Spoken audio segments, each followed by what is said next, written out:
பள்ளிவாசலுக்கு வழி கேட்டீங்க, ஸ்கூல் மைதானத்தில் இன்னும் யோசிச்சுக்கிட்டு இருக்கீங்க. ரோட்டில் ஓடுது ஒரு கூட்டம் பசிக்காக, மைதானத்தில் ஓடுது ஒரு கூட்டம் பசி போனதால. அப்போ நீங்க இதுல எந்த கூட்டம்? ஆணுக்கும் பெண்ணுக்கும் இடையில அலியன் ஒரு கூட்டம், பறவைக்கும் மிருகத்துக்கும் இடையில வௌவாலன் ஒரு கூட்டம், மீனுக்கும் பாம்புக்கும் இடையில மலாங்கன்ற ஒரு கூட்டம். அதுபோல் இதுவும் ஒண்ணு. அப்படின்னு வச்சுக்கலாம். அது இருக்கட்டும். நீங்க என்ன தொழில் பண்ணுறீங்க? நான் ரிட்டையர்ட் டீச்சர். உலக கல்விக்கு உயிர் கொடுத்தவரா? ஏன் அப்படி சொல்றீங்க? மார்க்க கல்வி, உலக கல்வி, கல்வியா அப்படித்தானே நாம பிரிச்சுக்கிட்டு இருக்கோம். அதனால மார்க்க கல்வியை முழுக்கா கரைச்சி குடிச்சவங்க போல ஆளுங்க நினைச்சுக்கிட்டு இருக்காங்க. உலக கல்வியை முழுக்கா கரைச்சி குடிச்சவங்க போல ஆசிரியர்கள் நினைச்சுக்கிட்டு இருக்காங்க. இது எல்லோரும் மெண்டல்ல. ஏன் அது தப்பா? தப்புத்தான்.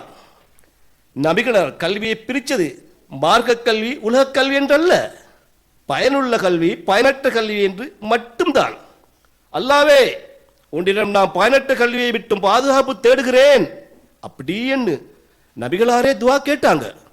ஹதீஸ் இலக்கத்தை சொல்லட்டா? 5266 சஹீஹ் முஸ்லிம்.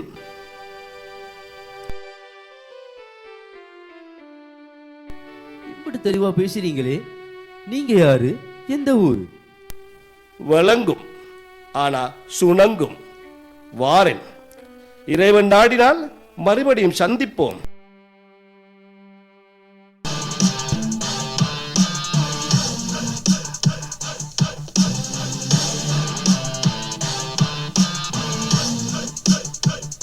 முஹாதாஜியாரும் ஓட வந்தா போல.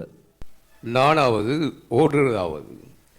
இவன் ஊறிக்கொண்டே போகிறான். அதுதான் இவனை கொஞ்சம் ஓட வைக்கிறதுக்குன்னு தான் நானும் சேர்ந்து வரேன். இன்னைக்கே நீங்கள் மைதானத்தில். நான் அதிபரை சந்திக்க வந்தேன். அருஷ் வேணேடு. இனி ஹாஜியார், பிசினஸ் எல்லாம் எப்படி ஓடுது? என்னமோ கையை காலை வீச இயலுமான காலத்தில் எப்படியோ சம்பாதிச்சேன். இப்போ டவுனில் 2 கடையில் பங்காளியாக நின்று மாத லாபம் எடுத்துக்கிட்டு காலத்தை ஓட்டுறேன். சரியாக நீங்கள் பென்ஷன் எடுக்கிறா போல. பிள்ளைகள் ஸ்கூல் வரதுக்கு காத்து கொண்டு இருப்பாங்க. அதுதான் அருள் அவசரப்படுறான். மாஸ்டர், நான் போயிட்டு வரேன். நல்ல மாஜியார். அது முஹாதாஜர் தானே? அவரே தான். நான் மூசின்.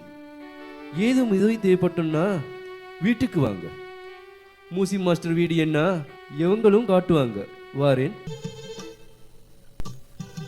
முவாத், இப்ப நீ ஹாஜியாரா?